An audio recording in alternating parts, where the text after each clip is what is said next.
दोस्तों आप देख रहे हैं वीओएस 24 न्यूज़ चैनल। मैं अब्दुल समद आपके साथ। मैं आपको जानकारी के लिए बता दूं कि अभी हमारी मौजूदगी जो है मधुबनी शहर के सदर अस्पताल में है और मेरे पीछे आप देख पा रहे होंगे ये एम्बुलेंस के ड्राइवर हैं। मधुबनी ज़िला में जितने भी ड्राइवर हैं ख़ास करके एम्बुलेंस के, सारे लोग हड़ताल पे हैं। तो परिचय दे दें अपना। जी, मैं मोहम्मद फ़िरोज़ EMT बिस्फी अध्यक्ष ज़िला मधुबनी। अच्छा, मधुबनी ज़िला में सारे लोग ख़ास करके जो एम्बुलेंस के ड्राइवर हैं, आप लोग हड़ताल पे हैं, आखिर क्यों हड़ताल?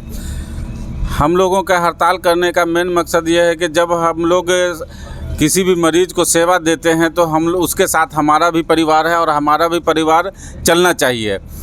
कंपनी को पहले भी कई बार हम लोगों ने लिखित रूप से दिया था कि हमारी जो कुछ मांगे हैं उसको पूरी कीजिए और जो कुछ कमी आपसे हो रही है उसको पूरी कीजिए। उसमें जैसे सबसे पहले है कि हम लोग जो काम कर रहे हैं उसका आई कार्ड हम लोगों को मिलना चाहिए, जो अभी तक किसी को नहीं दिया गया। आई कार्ड तक नहीं दिया गया? आई कार्ड नहीं दिया गया। दूसरी बात है कि जो हम लोग इसमें काम कर रहे हैं उसका जो ज्वाइनिंग लेटर होना चाहिए, जिस बेसिस पे हम लोग काम कर रहे हैं, जिसमें सारी डिटेल्स होती है, वो भी आज तक नहीं दिया गया। जिससे अगर कोई गाड़ी दुर्घटनाग्रस्त होती है तो कंपनी साफ हाथ खड़ा कर देती है कि मैं तो इसे जानता ही नहीं हूँ।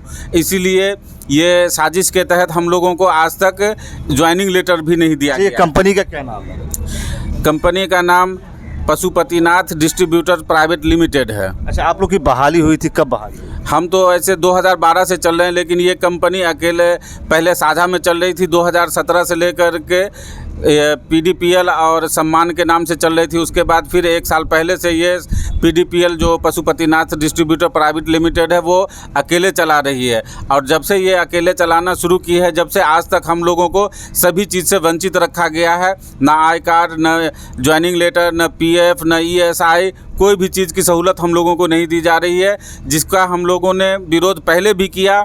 इससे पहले भी हम लोगों ने 13 दिन तक हड़ताल किया था। वहाँ के वरिष्ठ पदाधिकारी पटना से आकर के हम लोगों के हड़ताल को तोड़वाए थे और आश्वासन दिए थे कि आप लोगों की मांग जो है वो जायज़ है, उसको जल्द से जल्द पूरा की जाएगी। लेकिन आज तक सिर्फ वो बात में ही रह गई। जिसके बाद फिर हम लोगों ने याद दिलाया, लेकिन कंपनी के कान पर जूं तक नहीं रेंगा। जिसके बाद हम लोग मजबूर हो कर के यहाँ पे बैठने पे मजबूर हुए। हमें कोई शौक़ नहीं है कि हमारी वजह से किसी मरीज़ को, किसी गरीब को परेशानी हो, लेकिन क्या करें, पेट तो हमारे पास भी है, हमारा भी परिवार चलना है, हमारे पास भी बाल बच्चे हैं। इसलिए हम लोगों की मजबूरी हो गई है कि आज इस दरी पे हम लोग बैठ रहे हैं। क्या नाम हुआ आपका? मेरा नाम भगवान जी मिश्रा। अच्छा, आप लोग की कितनी मांगे हैं? हम लोगों के 7 मांग है। क्या क्या मांग है? पहला मांग है जो श्रम अधिनियम के तहत हम लोगों को वेतन दिया जाए। कितना वेतन है आपको? अभी हम लोगों को 8200 और 9300, चालक का 8200 और टेक्नीशियन जो हम लोगों के साथ EMT रहता है उनको 9300। सबसे पहला तो हम सरकार से को दोष देना चाहते हैं, जो उन्हीं का नीति गलत है। गाड़ी गवर्नमेंट का है और कर्मचारी को दे दिया है से प्राइवेट कंपनी को। क्यों? तो क्या आप लोग की मांग जो है सरकार से भी है या सिर्फ जो इस कंपनी के जो ऑनर है इनसे मांग है? दोनों से मांग है या सिर्फ एक से? दोनों से मांग है। इसलिए शोषण अगर कंपनी हम लोगों को करता है तो कहीं ना कहीं सरकार का उसमें हाथ है। 2017-18 से जो हम लोग काम कर रहे हैं, लगातार 20 में बढ़ोतरी हुई थी। 21 से अभी तक हम लोगों को सालाना बढ़ोतरी नहीं हुआ।